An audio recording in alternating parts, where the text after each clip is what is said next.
On to other local news now. The appeal filed by former Army Commander Sarath Fonseca against the decision of the Court of Appeal confirming the second court-martial was taken up before the Supreme Court today. President's counsel Gomes de Silva's junior Sudat Caldera informed court that de Silva was unable to appear on behalf of the former Army Commander today as he is attending another case in the Supreme Court premises. Accordingly, the case was postponed until the 30th of May. Sarath Fonseca requests through this petition to set aside the 30-month prison sentence passed on him by the three-member bench of the second court-martial.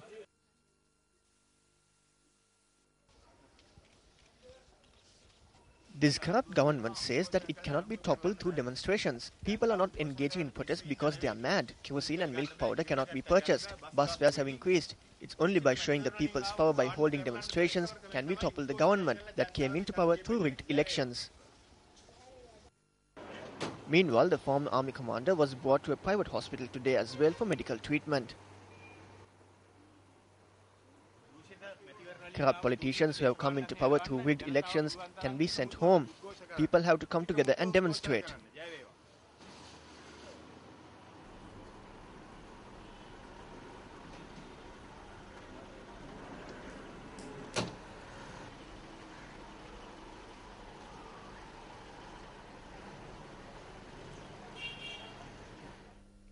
The election of office bearers to the Bar Association of Sri Lanka took place today. Returning officer for the election, Solicitor General President's Counsel Palitha Fernando says that the final results of the election are being calculated.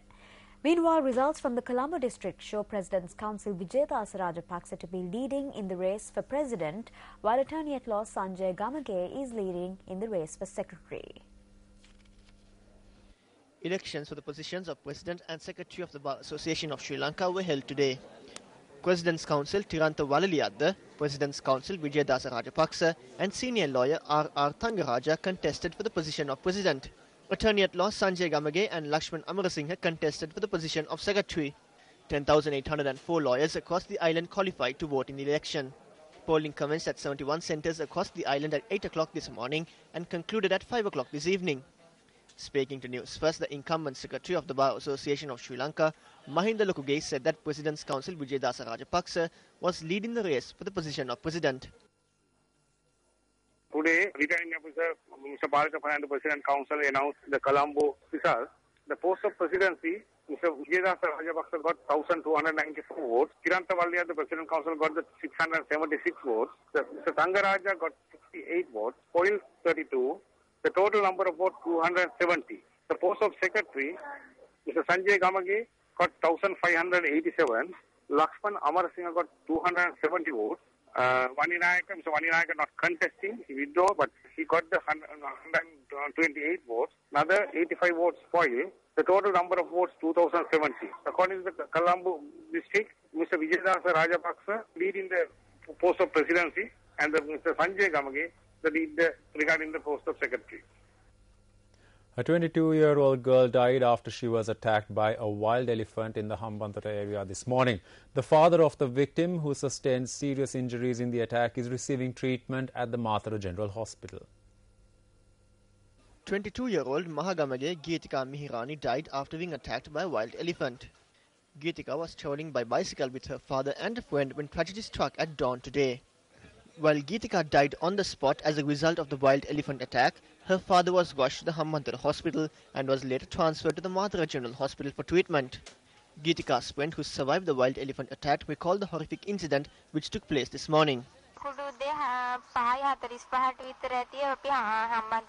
We go to the Hambantota Hospital daily at around 5:45 a.m. The elephant appeared suddenly. We had nowhere to stop the bicycle. I fell towards the elephant. I got up and ran.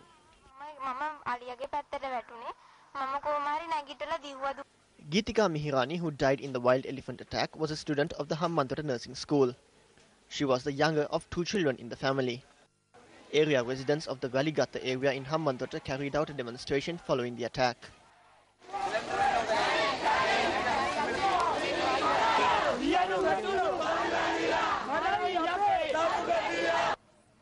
Transportation along the Hambantota-Colombo main road was disrupted owing to the demonstration.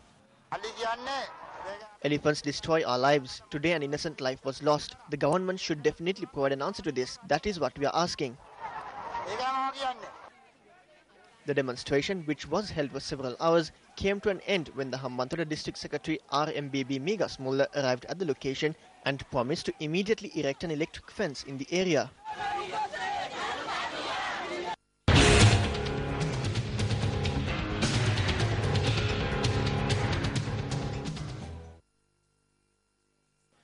On Monday, Action TV revealed that as the Paddy Marketing Board had failed in its duty to purchase paddy from farmers at the government stipulated price, farmers were compelled to sell their produce to traders at a much lower price.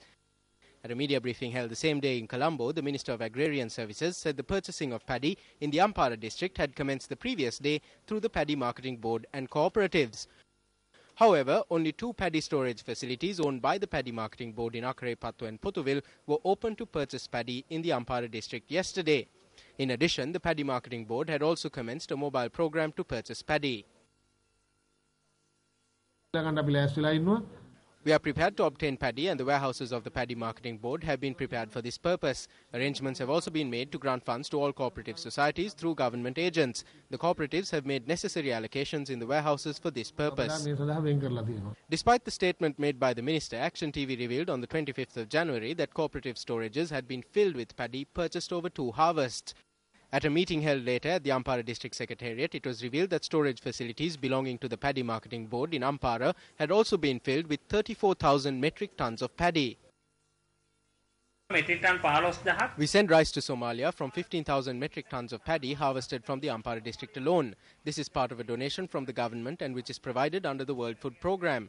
We are hoping to send this 15,000 metric tons within a month. We have to complete this target within 1 month. 22 days since then, that is as of today, only 5,000 tons of paddy have been released from these storages belonging to the Paddy Marketing Board. Although the Paddy Marketing Board is able to somewhat resolve their storage problems by sending much-needed rice to Somalia, unfortunately cooperative committees are unable to resort to this solution. We are making this request from the government agents. Since the Paddy Marketing Board could take such a decision and the cooperative societies could not make such a decision, we are requesting for measures to be taken to make this paddy into rice and provide it to the cooperatives.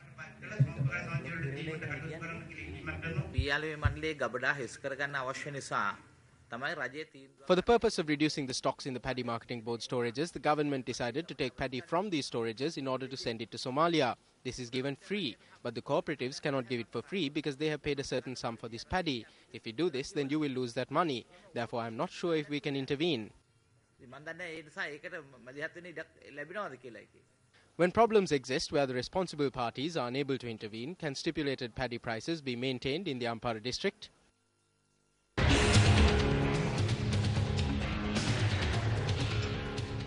Maldivian Vice President nominee Mohamed Wahid met President Mahinda Rajapaksa this morning to hand over a letter from Maldivian President Mohamed Wahid. President Mahinda Rajapaksa told Wahid that Sri Lanka expected to see a stable government being established in the Maldives. According to the Maldivian High Commissioner in Sri Lanka, Hussein Shihab, the vice presidential nominee had explained the current situation in the Maldives to President Mahinda Rajapaksa.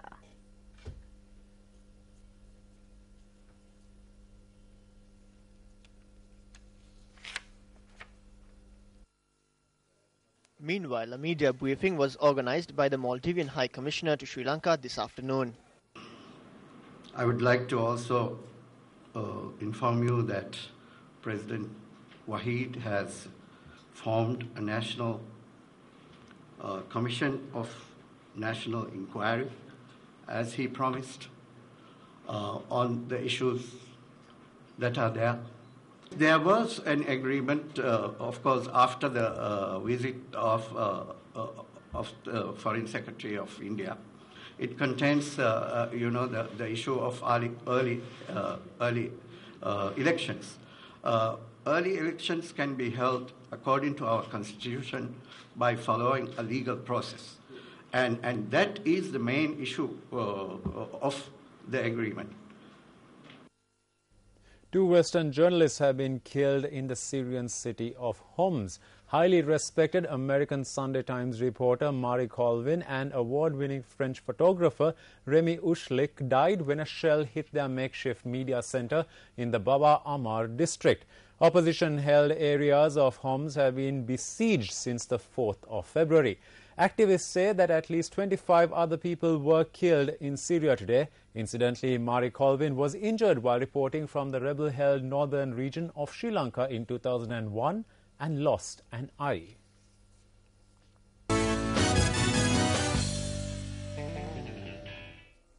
Good evening and welcome to Sports First and Primetime News.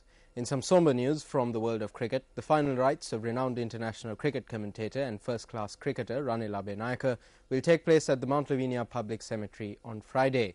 Ranil Abenayaka worked as an executive officer of the Capital Maharaja organisation during the mid-1970s. Abenayaka, who was an old boy of St. Thomas's College, Mount Lavinia, passed away at the age of 57. The remains of Ranil Abenayaka, which are currently lying at a private funeral parlour in Colombo, will be taken to St. Thomas's College, Mount Lavinia at 11 a.m. on Friday. The funeral ceremony will be held at 3 p.m, followed by the burial at the Mount Lavinia Public Cemetery. News from the Bangladesh Premier League. The Dhaka Gladiators beat Sylhet Royals by 8 wickets in the 21st match of the Bangladesh Premier League, which was played at the Zahur Ahmad Chowdhury Stadium in Chittagong today. And Dhaka Gladiators won the toss and elected to field first. Kamran Akmal and Imrul Qais opened the batting for Sylhet Royals. Akmal was the first to go for 9 runs. Peter Trego continued his good form, scoring 35 in 33 balls. Sylhet Royals posted 128 runs for the loss of 7 wickets in their allotted 20 overs. There's a slower delivery and bingo! Oh, what are the one-hander? Imran Nazir and Mohammad Ashraful opened the batting for Dhaka Gladiators in their run chase. Nazir, who was on 31, retired hurt after a rising delivery hit him on his head.